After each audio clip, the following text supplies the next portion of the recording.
Chapters 16 and 17. The rich gentleman who wanted Brahma Jnana quickly.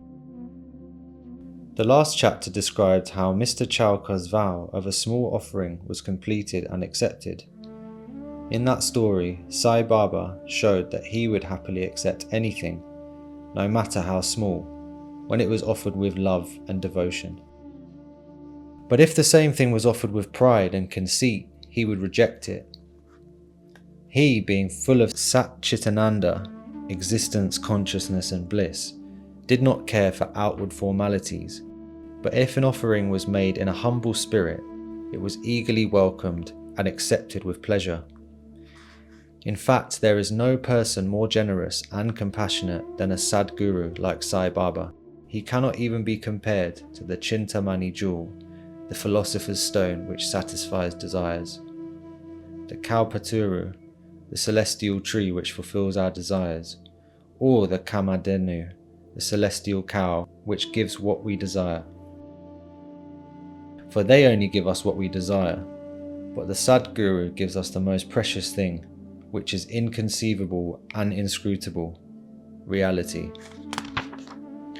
Now let us hear how Baba handled a rich man who came and implored Baba to give him Brahma Jnana, self-realization. There was a rich gentleman who had amassed a large quantity of wealth, houses, fields and lands, and had many servants and dependents. When Baba's fame reached his ears, he said to a friend that as he was not in want of anything, he would go to Shirdi and ask Baba to give him Brahma Jnana, which would certainly make him happier.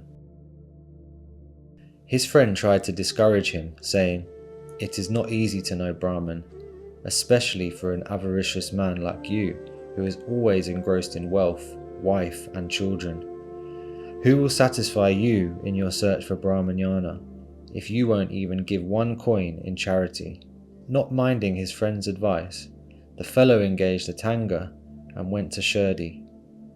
He went to the masjid, and when he saw Baba, fell to his feet, saying, "Baba, hearing that you show Brahman to all who come here without delay, I have come all the way from my distant place. I am much fatigued by the journey, and if I get the Brahman from you, my troubles will be paid and rewarded." Baba replied, "Oh my dear friend, do not be anxious. I shall immediately show you Brahman. All my dealings are in cash and never on credit. So many people come to me and ask for wealth, health, power, honor, position, cure of diseases, and other temporal matters. Rare is the person who comes to me and asks for Brahma Jnana. There is no lack of people asking for worldly things.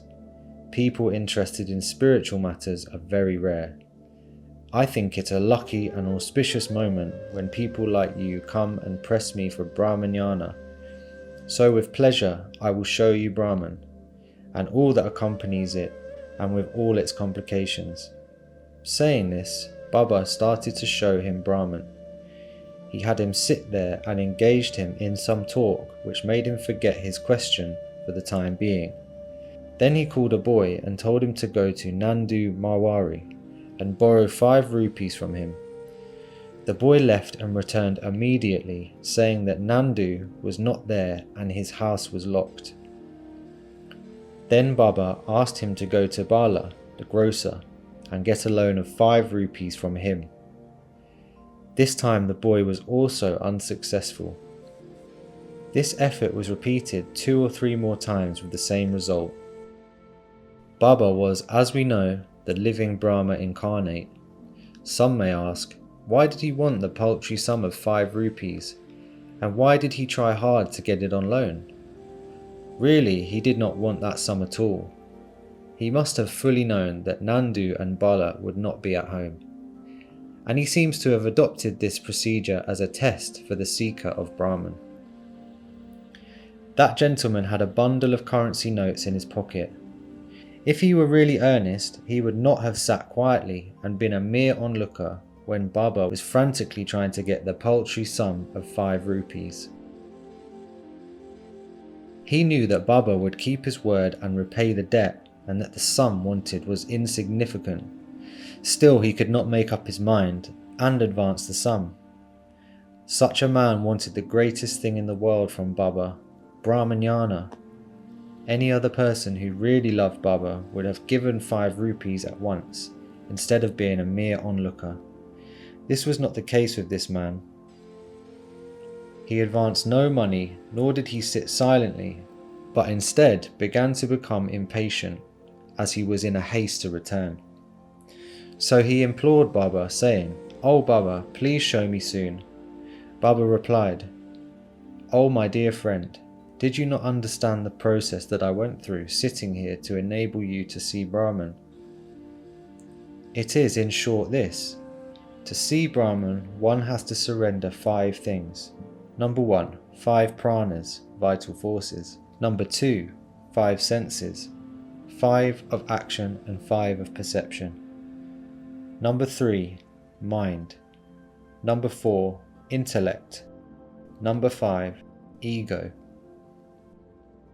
This path of Brahma Jnana, or self-realization, is as hard to tread as the edge of a razor. Baba then gave a long discourse on the subject, the meaning of which is given below. Qualifications for Brahma Jnana, or self-realization.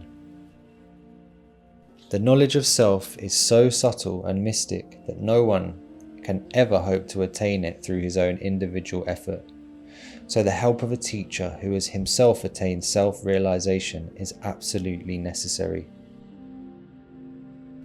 Everyone does not see or realize Brahma Jnana in their lifetime. To realize Brahma Jnana, certain qualifications are absolutely necessary. Mumuksha, an intense desire for freedom. He who thinks that he is bound and should get free from bondage and works earnestly and resolutely to that end, and who does not care for any other thought, is qualified for spiritual life. Virakti, a feeling of disgust with the things of this world and the next. Unless a man feels aversion with these things and the rewards and honours which his action would bring in this world and the next, he has no right to enter into the spiritual realm. Antarmukata, introversion. God has created our senses with a tendency to move outward, and so man always looks outside himself and not inside. He who wants self-realization and immortal life must turn his gaze inwards and look to his inner self. Stop doing wrong. Unless a man has turned away from evil, stopped from wrongdoing, and has gained self-control, and unless his mind is at rest, he cannot gain self-realization, even by means of knowledge. Right conduct. Unless a man leads a life of truth, spiritual practice, self-control, and insight, he cannot get God realization. Prefer Shreyas, the good, to Prayas, the pleasant. There are 2 things, the good and the pleasant. The good deals with spiritual affairs, and the pleasant with mundane matters. Both of these approach man. He has to think and choose one of them. The wise man prefers the good over the pleasant, but the unwise, because of greed and attachment, chooses the pleasant over the good. Control of the mind and the senses. The body is the chariot and the self is its master. Intellect is the charioteer and the mind is the reins. The senses are the horses, and sense objects their paths. He who has no understanding and whose mind is unrestrained, whose senses are uncontrollable, like the vicious horses of a charioteer, does not reach his destination of self-realization, and goes through the round of births and deaths. He who has understanding and whose mind is restrained, his senses being under control, like the good horse of a charioteer, reaches that place, the state of self-realization, and is not born again. The man who has understanding as his charioteer, guide, and is able to rein his mind, reaches the end of the journey, which is the supreme abode of the all-pervading Lord. Purification of the mind. Unless a man successfully fulfills the duties of his station in life with detachment, his mind will not be purified, and unless his mind is purified, he cannot attain self-realization. It is only in the purified mind that viveka, discrimination between the real and the unreal, and vairagya, detachment from the unreal, crop up and lead to self-realization. Unless egoism is dropped, greed ended, and the mind made desireless, pure, self-realization is not possible. The idea that I am the body is a great delusion, and attachment to this idea is the cause of bondage. Leave off this idea and attachment if you want self-realization. The necessity of a guru. The knowledge of the self is so subtle and mystic that no one can ever hope to attain it through his own individual effort. So the help of a teacher who has himself attained self-realization is absolutely necessary. What others cannot give with great labor and pain can be easily gained with the help of such a teacher, for he has walked on the path himself and can easily take the disciple step by step on the ladder of spiritual progress. Lastly, the Lord's grace is the most essential thing. When the Lord is pleased with someone, he gives him viveka, discrimination, and vairagya, detachment, and takes him safely beyond the ocean of mundane existence. The self cannot be gained by the study of Vedas, nor by intellect, nor by much learning. He whom the self chooses gains it. To him, the self reveals its nature, says the Katha Upanishad. After the dissertation was over, Baba returned to the gentleman and said, "Well, sir, Brahman is in your pocket in the form of 50 times 5 rupees. Please take that out." The gentleman took out a bundle of currency notes from his pocket and, to his great surprise, found on counting them that there were 25 notes of 10 rupees each. Seeing the omniscience of Baba, he was moved and fell at Baba's feet to receive his blessings. Then Baba said to him, "Roll up your bundle of Brahman currency notes. Unless you completely get rid of your greed, you will not get the real Brahman. How can a person with a mind engrossed in wealth, children and desires expect to know Brahman without removing his attachment to them? The illusion of attachment or the love for money is a deep eddy of pain, full of crocodiles in the form of conceit and jealousy. Only he who is without desire can cross this whirlpool. Greed and Brahman are poles apart. They are eternally opposed to each other. Where there is greed, there is no room for meditation on Brahman. How can a greedy man get detachment and liberation? For a greedy man, there is no peace, nor contentment, or certainty. If there is even a little trace of greed in the mind, all the sadhanas, spiritual practices, are of no use. Even the knowledge of a well-read man who is not free from the desire of the fruit or reward of his actions is useless and can't help him achieve self-realization.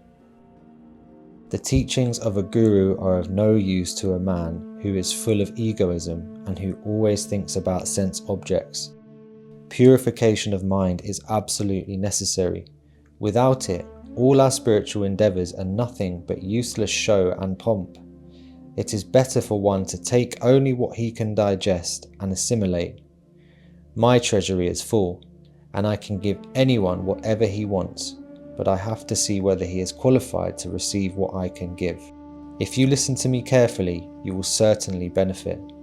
Sitting in this masjid, I never speak any untruth. When a guest is invited to a house, all the members of the household and other friends and relations that happen to be present are entertained along with the guest. So all those who were present in the masjid at this time could partake of the spiritual feast that was served by Baba for the rich gentleman. After getting Baba's blessings, one and all, including the gentleman, left the place quite happy and contented. Special qualities of Baba. There are many saints who, leaving their houses, stay in the forest, caves or hermitages and remain in solitude to achieve liberation for themselves. They do not care for other people and are always self-absorbed. Sai Baba was not such a type. He had no home, no wife, no children, nor any relations, near or distant. Still, he lived in the world.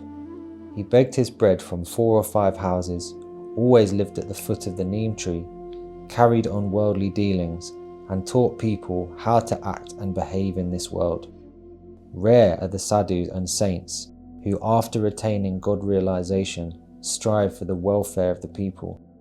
Sai Baba was the foremost of these, and therefore, says Hamadpan, blessed is the country, blessed is the family, and blessed are the virtuous parents where this extraordinary, transcendent, precious, and pure jewel Sai Baba was born. Pranams to Sri Sai. Peace be to all.